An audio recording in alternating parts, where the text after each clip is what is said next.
ఉత్తరాదిని వర్షాలు వణికిస్తున్నాయి. జమ్మూ కాశ్మీర్, హిమాచల్ ప్రదేశ్, రాజస్థాన్, చండీగఢ్లో ఎడతెరిపిలేని వానలు పడుతున్నాయి.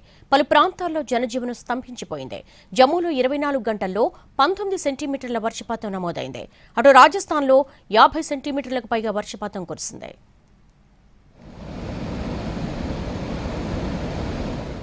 ఉత్తరాది రాష్ట్రాల్లో వానలు దంచికొడుతున్నాయి. జమ్మూ కాశ్మీర్లో భారీ వర్షాలు బీభత్సం సృష్టించాయి.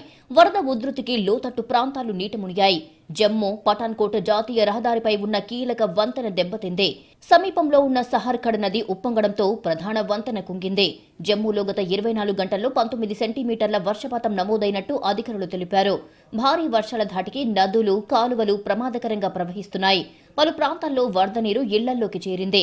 డజన్ల కొద్దీ వాహనాలు వరద ఉధృతికి కొట్టుకుపోయాయి. ఎడతెగని వర్షాలతో Indian institute of integrated medicine వసతి గృహంలోకి వరద చేరగా 45 మంది విద్యార్థులు చిక్కుకున్నారు. హాస్టల్ గ్రౌండ్ ఫ్లోర్ వరద నీటితో మునిగిపోయిందని అధికారులు చెప్పారు. ఐఐఐఎం వద్దకు చేరుకున్న పోలీసులు, ఎస్డీఆర్ఎఫ్ సిబ్బంది 5 గంటల పాటు శ్రమించి బోట్ల ద్వారా విద్యార్థులందరినీ సురక్షిత ప్రాంతాలకు తరలించారు.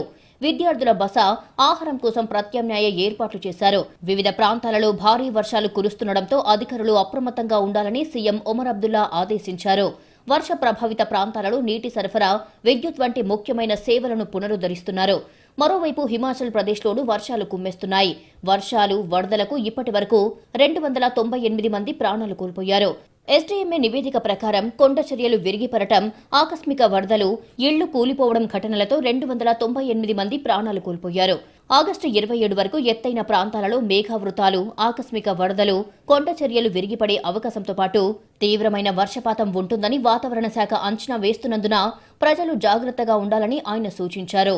రాజస్థాన్లోని కొన్ని ప్రాంతాల్లో 24 గంటల వ్యవధిలోనే 50 సెంటీమీటర్లకు పైగా వర్షపాతం నమోదైనట్టు వాతావరణ విభాగం అధికారులు తెలిపారు. కుండపోత కారణంగా 2 మహిళలు ప్రాణాలు కోల్పోయినట్టుగా చెప్పారు. తూర్పు రాజస్థాన్లోని లోతట్టు ప్రాంతాలు నీట మునిగి చెరువులను తలపిస్తున్నాయి. వరద ఉధృతికి పలు చోట్ల రహదారులు, వంతెనలు ధ్వంసమయ్యాయి. బుండి జిల్లాలో డజన్ల కొద్దీ ఇళ్లు కూలిపోయాయి. వరదల్లో చిక్కుకున్న 500 మందిని తరలించేందుకు సహాయక బృందాలు సహాయక చర్యలు చేపట్టాయి. సవాయ్ మాధోపూర్, రణథంబోర్లోని ప్రాంతాల్లో నడుము లోతుల్లోకి నీరు చేరడంతో జనజీవనం స్తంభించింది. మాధోపూర్లో కుండపోత కారణంగా భూమి కుంగి అక్కడ వరద నీరు ప్రవహించడంతో ఆ ప్రాంతం చిన్న సైజు జలపాతంలా కనిపిస్తోంది.